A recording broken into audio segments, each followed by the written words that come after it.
ഇറാൻ്റെ ആണവ കേന്ദ്രങ്ങൾ ലക്ഷ്യമിട്ടാണ് ഇസ്രായേലും അമേരിക്കയും ആക്രമണം നടത്തിയത്.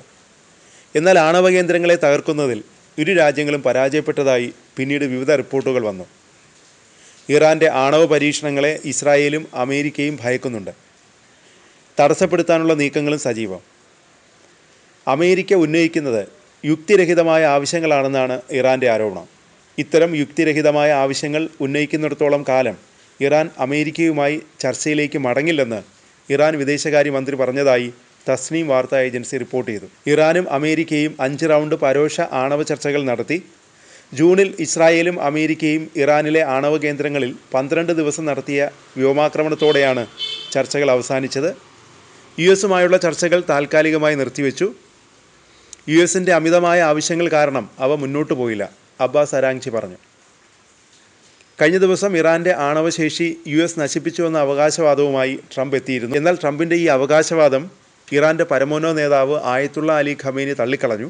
ജൂണിലെ യുദ്ധത്തിന് ശേഷം ഇരു രാജ്യങ്ങളും തമ്മിൽ 5 റൗണ്ട് പരോക്ഷ ആണവ ചർച്ചകളിൽ ഏർപ്പെട്ടിരുന്നു.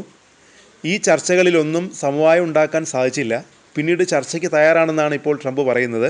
ട്രംപിൻ്റെ വാഗ്ദാനം നിരസിച്ചിരിക്കുകയാണ് ഖമേനി. ഇറാൻ്റെ ആണവ കേന്ദ്രങ്ങൾ ബോംബിട്ട് തകർത്തുന്ന ട്രംപിൻ്റെ അവകാശവാദം വെറും സ്വപ്നം മാത്രമാണെന്നാണ് ഖമേനി പറയുന്നത്. ഖമേനിയുടെ വാക്കുകൾ ഇങ്ങനെയാണ്: ഇറാൻ്റെ ആണവ കേന്ദ്രങ്ങൾ ബോംബിട്ട് തകർത്തെന്നാണ് അമേരിക്കയുടെ പ്രസിഡന്റ് അഭിമാനത്തോടെ പറയുന്നത്.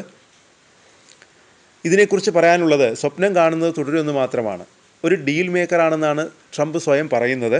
കരാറിൻ്റെ ഫലം മുൻവിധിയോടുള്ളൊരു കരാർ വെറും അടിച്ചേൽപ്പിക്കലും ഭീഷണിയും മാത്രമാണെന്നും ഖമേനി പറഞ്ഞു.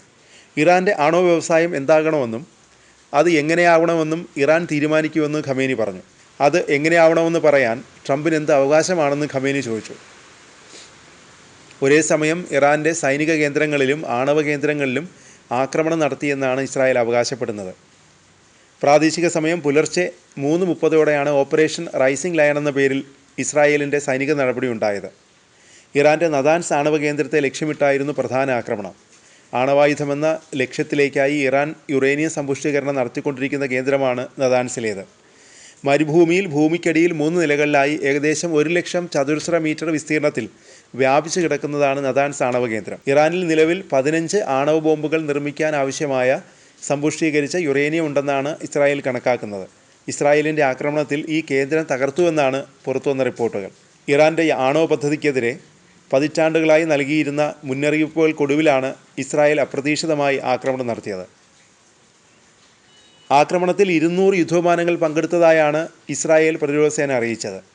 100ഓളം കേന്ദ്രങ്ങളിൽ നടത്തിയ ആക്രമണത്തിൽ ബോംബുകളും മിസൈലുകളും അടക്കം 330 ആയുധങ്ങൾ ഉപയോഗിച്ചതായും അവർ അവകാശപ്പെട്ടു. ഇറാൻ്റെ ആണവ പദ്ധതിയുടെ ശില്പിയും ഇറാൻ റവല്യൂഷണറി ഗാർഡ് കോറിൻ്റെ തലവനുമായ ജനറൽ ഹസൻ സലാമി, സംയുക്ത സൈനിക മേധാവി മേജർ ജനറൽ മുഹമ്മദ് ബഹാരി, മുൻ സുരക്ഷാ ഉപദേഷ്ടാവ് അലി ഷംഖാനി എന്നിവരും ആണവോർജ്ജ ഏജൻസിയുടെ മുൻ തലവൻ മുഹമ്മദ് മഹ്ദി അടക്കമുള്ള 6ഓളം ആണവശാസ്ത്രജ്ഞരും ആക്രമണത്തിൽ കൊല്ലപ്പെട്ടതായി റിപ്പോർട്ടുകൾ വന്നു. ഇസ്രായേൽ ആക്രമണത്തിന് പിന്നാലെ ടെൽ അവീവിലേക്ക് 100ലേറെ ഡ്രോണുകൾ ഇറാൻ തൊടുത്തുവിടുകയും ചെയ്തു.